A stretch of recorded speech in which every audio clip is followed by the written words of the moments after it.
Hello and welcome to the Chintan Chats once more. And today is a very special episode because we're very fortunate and very privileged to be able to get Mr. Shamsher Sharif with us.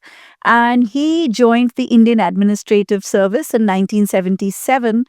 And he's particularly important to what is happening in air pollution today. We know Delhi is the most polluted city, and the region has a number of the most polluted cities in the world. But back then, as the Transport Commissioner in 1986 and all the way to 1990, it was really Mr. Sharif who was actually tasked with making sense of that problem. And it's very, very rare for us to get policymakers who've actually seen and spent years and decades trying to solve a problem. So, not only did he work as the transport commissioner, but later on, he actually worked with two vice presidents and a president of India. And he also saw policy making, therefore, at the highest levels. But he also has other credentials to his credit. And one of them was that he went to the National Administrative College and graduated along with other French civil servants. And that kind of gives him a very different perspective in the times about what it was like to discharge a duty as a civil servant from both the perspectives of India, but also from France. He worked, in fact, in the agricultural ministry in France, which makes him a very unusual person today and of the times when he held very, very complex positions. Welcome to the Chintan Chats. Thank you, Bharti. It's always a pleasure. Well, we'll start right away because there's so much to ask.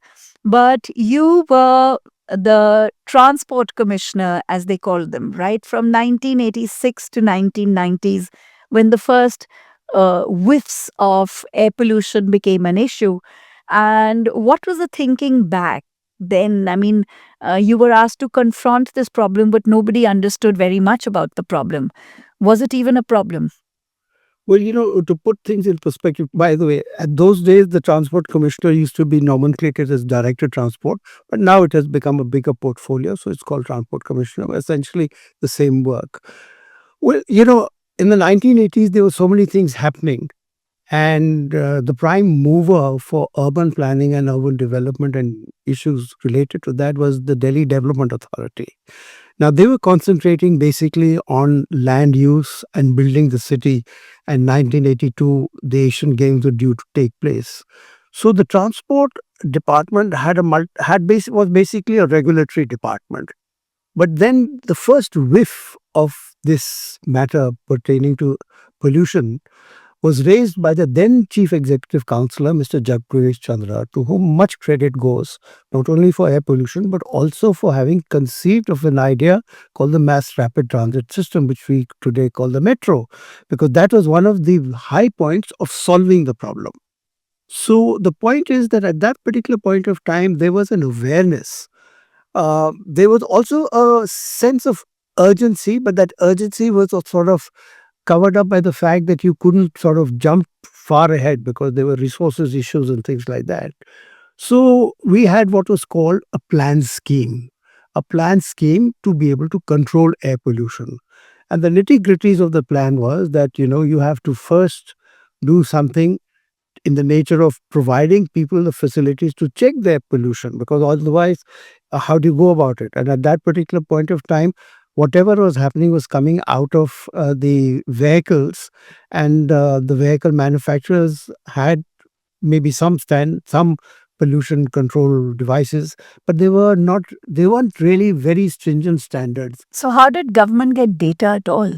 Well, at that particular point of time, the data was coming through the Central Pollution Control Board, which had monitoring stations and things like that all over India and things like that. They Pollution Control Board was looking at basically issues like pollution of the river and various things. Air pollution was not of that high concern at that particular point of time. So it was decided that maybe one should take a look at it closely. And that is where I caught on to this idea that, in order to do that, you need data because, there were lots of reports which had come out. But as I said a little while ago, they're all linked to urban planning, land development use, and so on and so forth. But specifically for air pollution, there wasn't really much data around. And the data that was there was sort of give a hit and run type of things. Research institutes had it and things like that, but nothing in the public domain. And that's where I chanced upon a gentleman by the name of Professor H.B. Mathur, who was a professor at the IIT. IIT Delhi. IIT Delhi. And he was working on this as part of a project of theirs. And I talked to him and he said, you need to set up monitoring stations. So somehow we got this going. And this was again in the 80s, 86 This is to 90. 86. Okay. 1986, 87, that period. So I just returned from France at that time. And he gave me this idea of monitoring stations. So we looked at it and where to put it and so on and so forth. And we had some very enthusiastic people at that particular point of time, one of them being Mr. Anil Agarwal and his, number two, Sunita Narayan, who now everybody knows. So Anil was a wonderful person and he was a person with great commitment, and so was Sunita. And they both also came into the picture. And the idea was, let's set up these monitoring stations. So a few of them were set up and data started coming out. And when the data started coming out, it was shocking. It was very shocking because, this was central Delhi was perhaps more polluted than the rest of Delhi. It was, so it was obviously leading to something. So that is how we started collecting data to begin with. And as the data started coming in, then quite naturally one decided to expand this program. And then we created a scheme called Control of Exhaust Through Vehicular Pollution. I see. And then we prepared this scheme. And the scheme was that we will now need to check vehicles which are coming for registration, whether they are actually meeting these, they weren't really standards, but they were standards of, let's say, because the Motor Vehicles Act at that time was 1939. It had been revised. Yeah. There were no standards. So basically you didn't have standards. Yeah, so at the standard. So were new cars meeting standards? No, precisely that was the point. They weren't meeting any of these standards. How did you find out? Because what happened was, there was an instrument called an exhaust gas analyzer, very rudimentary, which most companies have for their vehicles in-house during their manufacturing stage. So they weren't being produced in India. We had to import them. And to import them in those days, import was impossible. So somehow we managed to get 2-3 of them. And we started this, and we have what is called an inspection unit in one of the regional transport offices and others. And this was for petrol. We had nothing for diesel at that time. So we started doing this thing and we found that every vehicle was not meeting the standards. So we collected all this data and I presented it in one of a seminar, closed door seminar with some of these experts. And the issue came that why are they not meeting these standards? I mean, even these were very, very old standards. Why are they not meeting these standards? Even the prehistoric standards were not being. Yeah, I mean, they were sort of give and take kind of thing. So then it finally boiled down to that this has to be expanded in a bigger way. Fortunately, being the director of transport, all the RTOs were with me. So I directed them that every vehicle, or 10% of the vehicles to begin with, should be at random checked.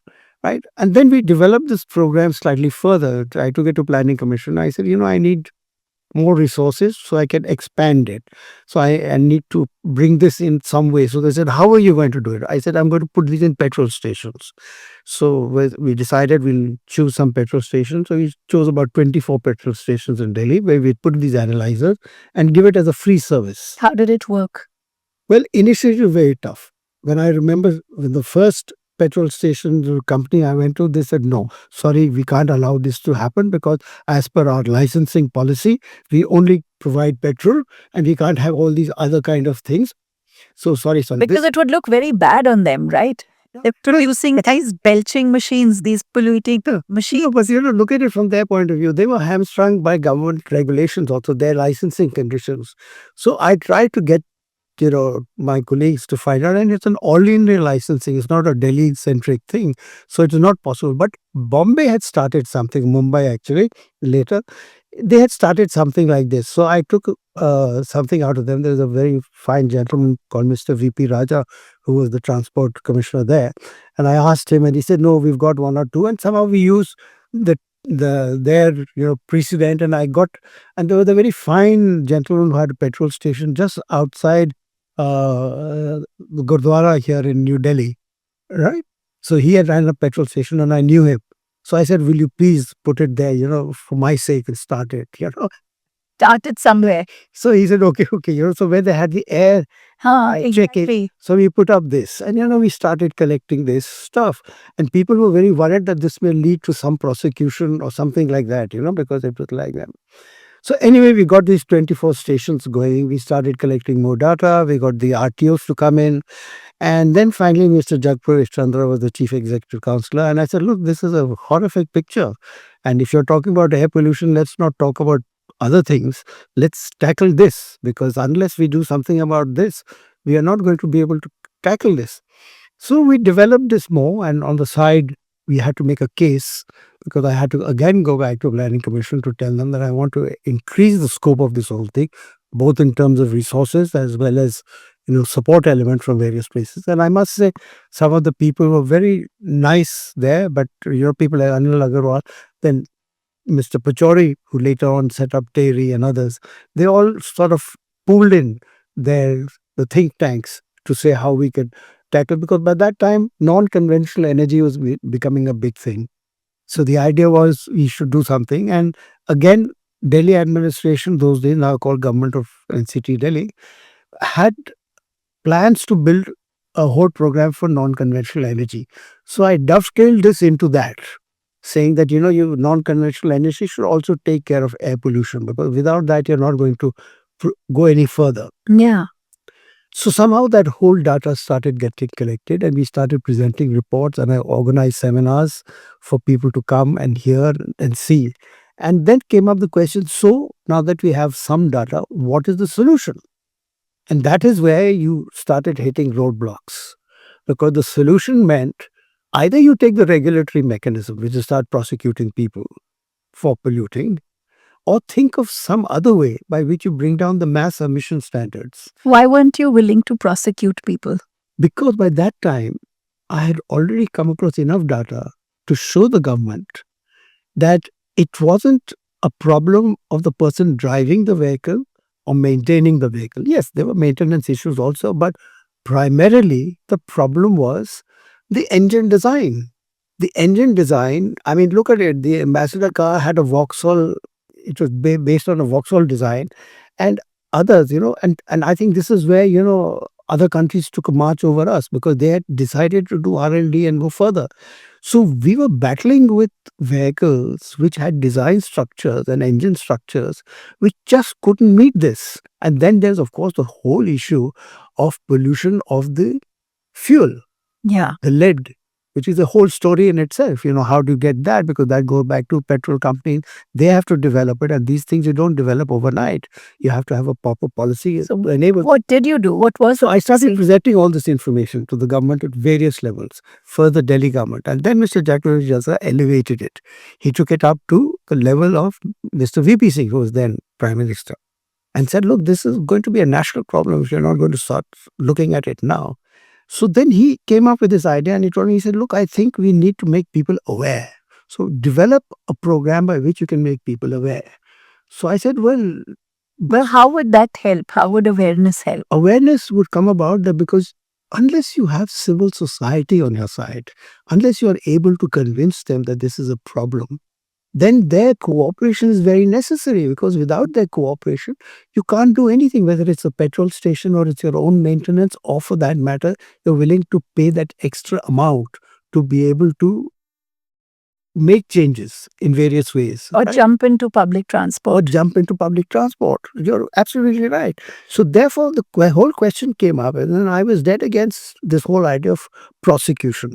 Because I said, you're prosecuting people for which there is no fault of theirs. The fault lies elsewhere. So fortunately for me, at that time, the Union Environment Minister was Mrs. Menaka Gandhi. Okay. Mr. Rajesh Pilot was the Transport Minister. So I told him, I said, this is an environment issue, we need to tackle it. So he said, look, I can handle the transport part of it. I said, then change the motor vehicle rules.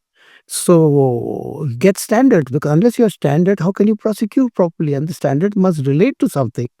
So then he said, okay, he set up a little committee of which I was also a member to redo the Motor Vehicles Act. It was already to be, because so many new things were coming in by that time. So we needed 1939 Act. So that was being replaced, which ultimately became the 1988 Motor Vehicles Act, in which we brought in this idea of standards also. And data was already being produced by me and by the Bombay people. So we were able to create a certain base, a case, so to speak. So this is evidence-based Yes. policy making, really. Yeah, I'm from grassroots. You see, so then what happened was he said, no, go for an awareness program. So the awareness program then went full throttle, went full throttle to the extent that he sort of badgered the government of the day to create a Republic Day tableau in 1989, to put it on parade at the Republic Day, so that people get aware of what air pollution is all about. Are you serious? Yes, it was there in 1989. We put up. 1989, the Republic Day parade had an air pollution tableau. Yes, there was a tractor on which we had India Gate, and behind that we had this whole thing, exhaust gas analyzers, air going up in the air, people choking. That these are the medical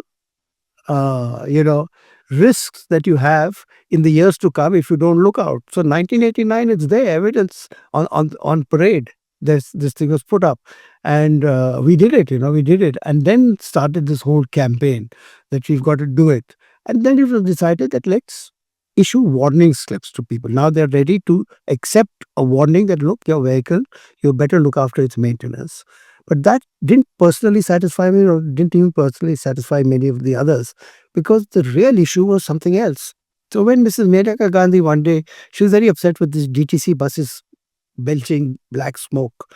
But I believe her own brand new car failed the test. Well, that was a hilarious incident, I must tell you. It didn't fail the test because her driver voluntarily, we were testing out these things. There was a meeting which had been called. And so one of my inspectors said, I said, you bring the equipment so that I can show it to the minister. So, and at the same time, he was enthusiastic. So he was taking the vehicles in the ministry, which had been parked around.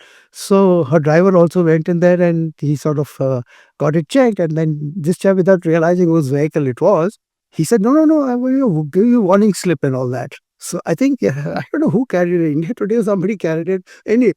So basically, her brand new vehicle also was yeah, so, polluting because the standards were it was not there. shown to her, and she said, "What is this?" She said, "This is a brand new vehicle which has been given to me."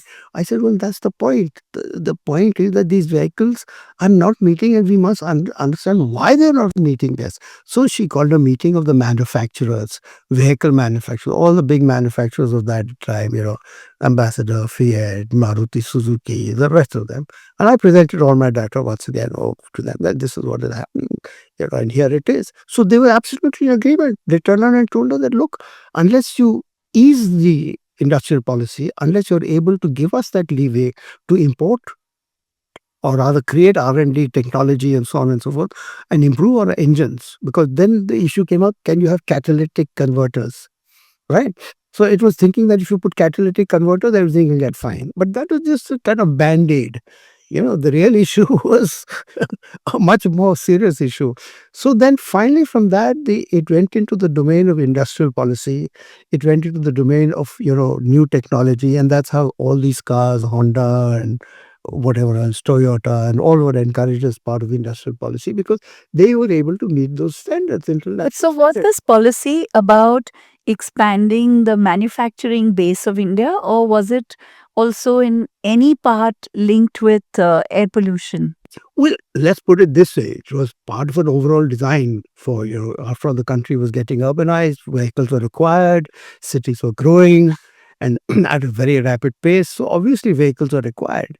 But the spin-off of this whole thing, which is what one of the results or conclusion that came was that for control of air pollution, you need to do mass control, not, individual control. Because once you get the mass control, then individual prosecutions make sense. You need those systemic shifts. Yeah. Then individuals can be prosecuted because you already established a mass emissions control. So at that point of time, then the thinking got deeper because people in the industry and others. So we organized a few more. And one of the major conclusions that came out of that was that the shift, because of the new vehicles that were coming in, particularly two-wheelers, right? Don't forget Delhi. At that time, the number of vehicles in Delhi were more than the vehicles combined of Delhi, Bombay, Madras put together. So I mean, Yeah. there's a huge amount. Yeah. And I made that public statement at that time. It shocked everybody. But anyway, so the point is that it led to the conclusion that in order to achieve this mass and levels of pollution control, you need to have a modal split which will go to the system of mass movement, right? And that led to what was called the mass rapid transit system, which today we call the metro. Then it got into everybody's head that unless we have a metro for Delhi, you can't keep adding buses because neither will you have the roads. At that time, there were about 5,000 DTC buses or whatever. And in order to meet the growing population and in order to meet the passenger traffic, you would need 1,200 buses. Can you imagine? You can't manage the city with 5,000 buses and then you have 1,200 buses. This city would have just gone under. So then it was decided that yes, we need this mass rapid transit system. There were other claimants. Bangalore was one of them which wanted it. Uh, Kolkata had already started, they were on the finishing stages of there. So I went and looked up over there. That was Russian technology. And then we set up various groups. And of course, everybody wanted to get their hand into it. Then by then, the Urban Development Ministry, everybody. So there were people going all over the world looking at all these various things, the Malaysian model, the European model, this, that. So it was explained that in Delhi, you need to have a rail-based system because the passenger traffic is so high, because by that time the data that was being collected was also indicating the kind of passengers that were moving, in which directions they were moving. In fact, we produced a big report, called Yeah. Mass Rapid Transit System Report, which you might like to take a look at sometime. See, so that had all. So we prepared all these reports. You can take a look at that, at your leisure, which indicated what are the traffic congestion. What are the ways in which the traffic would move in Delhi in the 90s? We are looking at the 90s. We're Yeah. not looking at 2000. We're looking at the 1990s. Yeah. So at that time, it was very clear that you have to have a mass rapid transit system. So spin-off of this was start preparing for that. Now, how to prepare for something for which you have no in-house expertise, neither at the state level nor at the central level, other than the railways. So the railways, Mr. Sindhya was very clear. He was the railway minister. I went to him. I presented my case to him. And he said, look, I am looking after the railways. I can't do urban transport, right? It's unlike Bombay, which is linear. Delhi is a radial city. So it's not possible. And, we have our hands full with doing the railway thing. But a certain percentage of the budget I'm ready to give so that you don't run short of finance in doing the work. So from that was born the idea of, and Mr. Jalpavesh Chandra, again, back to him, he said, go ahead, prepare this report. Now, where do you prepare this report? Who do you get the report?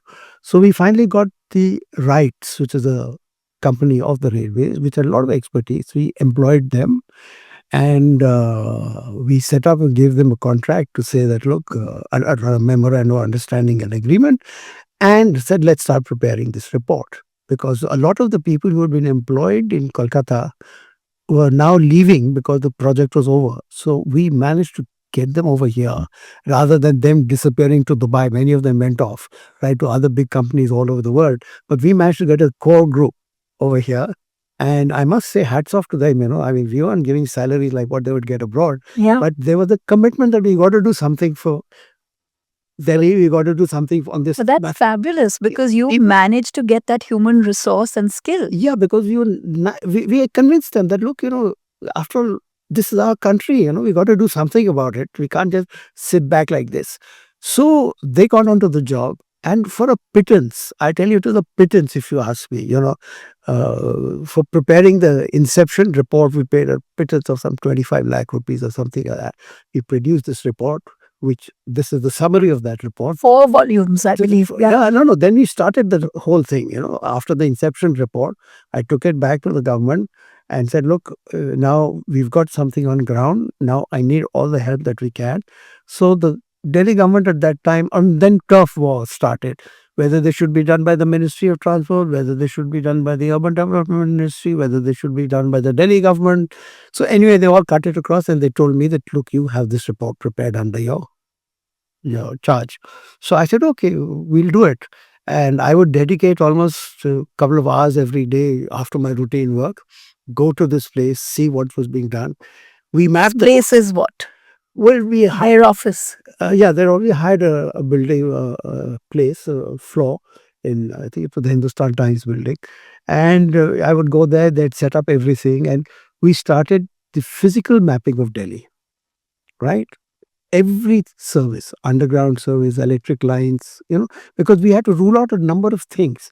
Because we had the ring railway, but then the ring railway was for the Asiad, it would have served a limited purpose. 36 kilometers. Yeah, just that much. yeah. And we were looking at something that will go over the NCR region, and we were talking about carrying 30,000 passengers per hour per direction. Today, that they're collapsing under that because you need much more.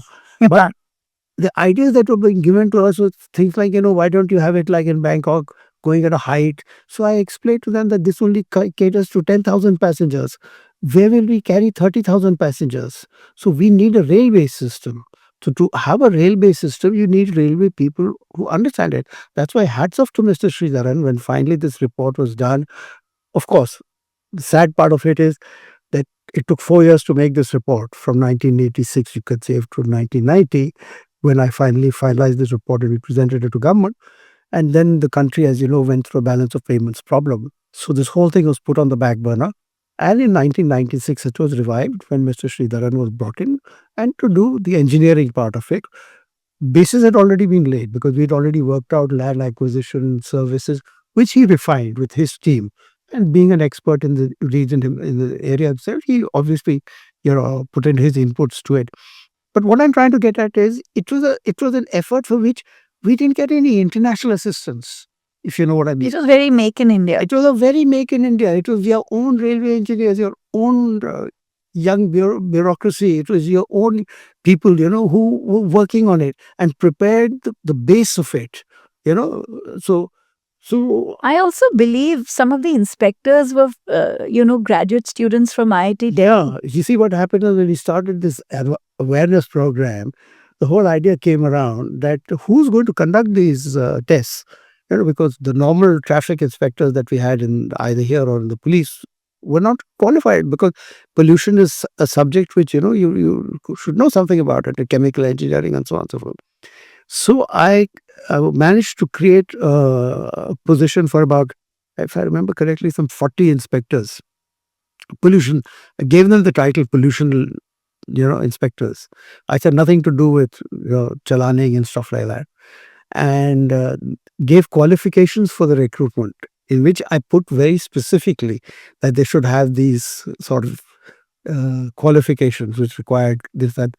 You'll be surprised. I got 700 applications for 40 posts, and we selected a lot of them. I mean, we selected them each, and they came from, guess where? They came from some of the vehicle companies.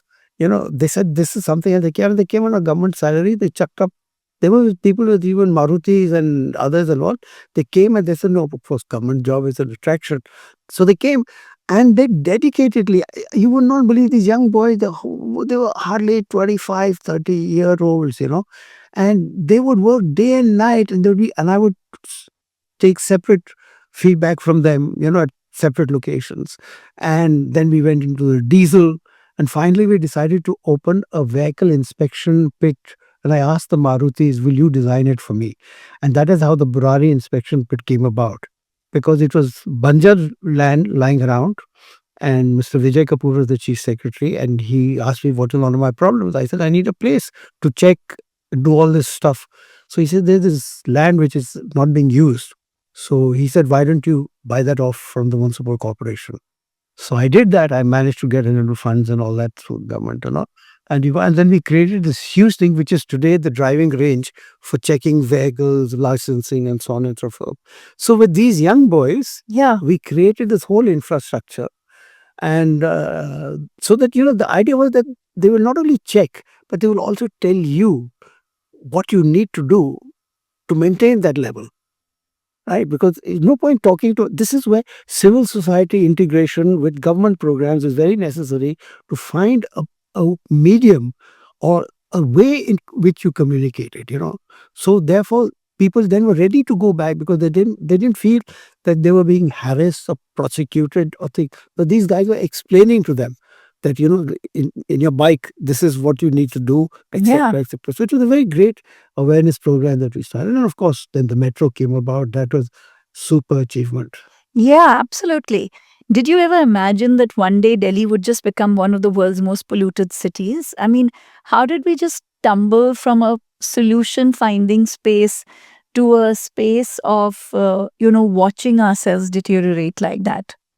We were aware that we were moving in a direction which was certainly not uphill, it was downhill, right? But the point is that, it's a city which is growing from, don't forget, in 1980, Delhi, you would say, was a metropolis. But that was becoming a megapolis, like any other megapolis. So in that transition, you have many other issues that come up. After all, population is growing, land use planning, so many other things that happen. So all those needed to be tackled simultaneously. Yeah. Maybe we started off late on that. The NCR region development, right? Yeah. The idea that you have satellite towns and stuff like that. For instance, one of the biggest problems that we faced in Delhi at that time was most of the railway traffic, goods, would pass through Delhi. Absolutely. So the goods avoiding line had to be created. So the railways then started creating this, which took a couple of years via Rewari. So it was, so the idea, the downslide occurred so fast that I don't think anybody anticipated that it would reach these levels. So, for instance, if the mass rapid transit system was perhaps started earlier, because we lost about 6, 7 years. Yeah, from basically being almost blank. And no fault of anybody because we just didn't have the money. Yeah, we had a severe And nobody internationally was very ready to give you any money, Yeah. with due respects to all of them, right? Everybody was, later on I worked in the Asian Development Bank, so I know how, development institutions work. But the point is that at that particular point of time, you had to pull up your socks and handle it the way you could handle it. So in a way, I would say that it also gave us a big wake-up call. But today, the pollution problem in Delhi is not just vehicle. Of course, 50% of it is vehicle, right? But the point is, again, you're not being able to tackle the mass movement. Why? So you're tinkering around, like, for instance, you're looking at, which was also suggested in the report, is that you have, differentiated rates for timings. You travel at peak hours, non-peak hours and all. So, how do you get people to move out from personalized transport? Do you believe that it's a good idea to, even if, public transport doesn't actually break even or doesn't make profit, do you see it as a public good that needs to be subsidized? Of course, I'm totally for it. There is no question of it being a commercially viable project. You can't. I mean, like in the railways, you don't make money in the first 400 kilometers. You start breaking even after 400 kilometers. In a city like Delhi, that is why in the old days when they had the DTU, it was cross-subsidizing by the DESU. The DESU, the electricity and the DTC were combined and they used to cross-subsidize the whole thing. So over here, for instance, now you're saying you're having programs like, free rides for women and so on and so forth. These are all good things. But I had at one time suggested that, look, even for school children, right, give the parents a bus pass, right? Yeah. So that they can take the children by this rather than using their own two-wheeler. Yeah. Right.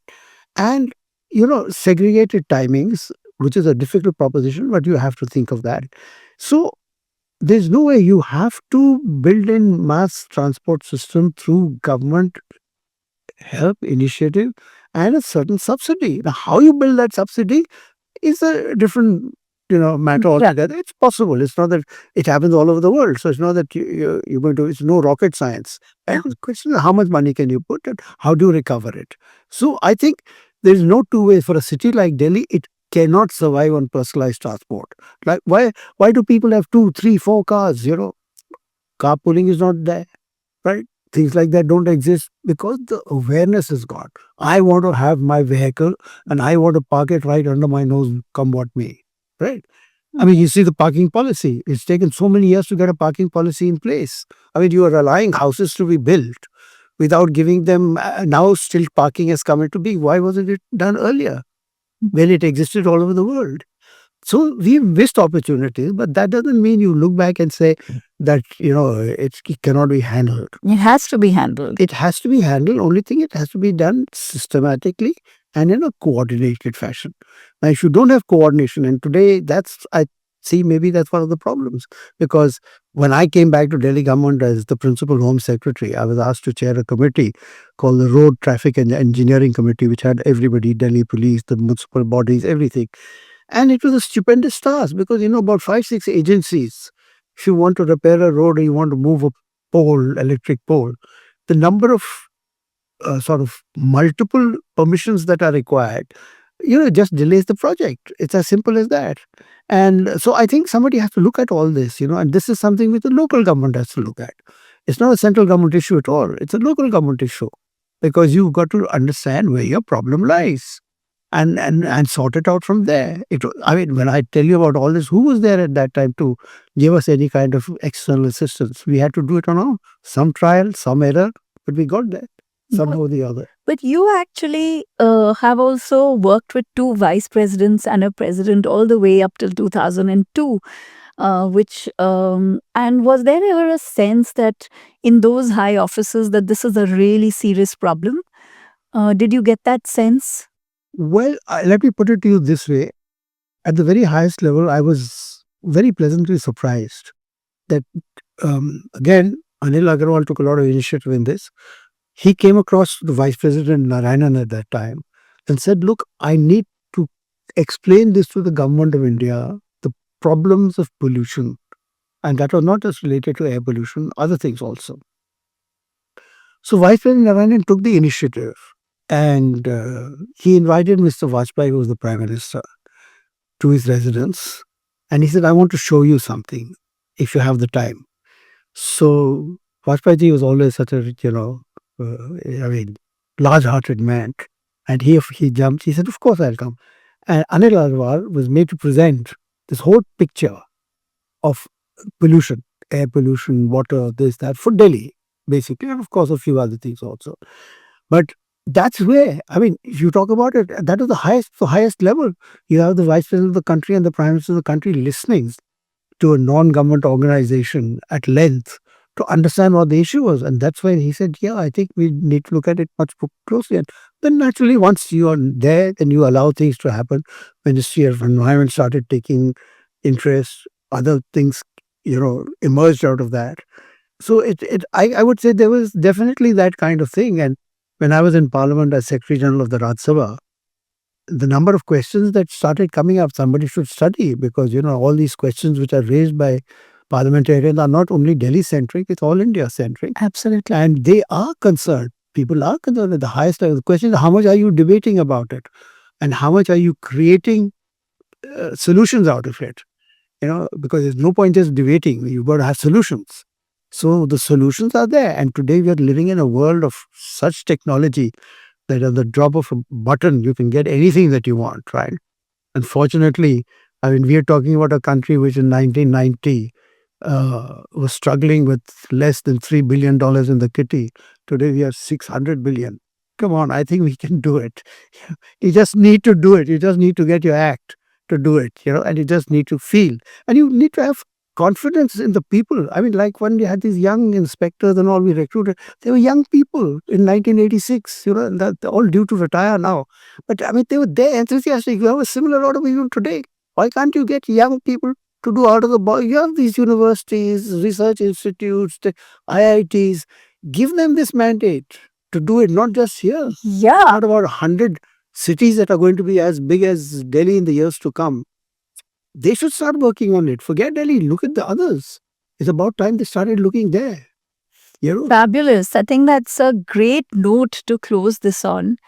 And I think our demographic dividend in India should really be applied to giving us livable cities, just like it happened all those years ago, at least.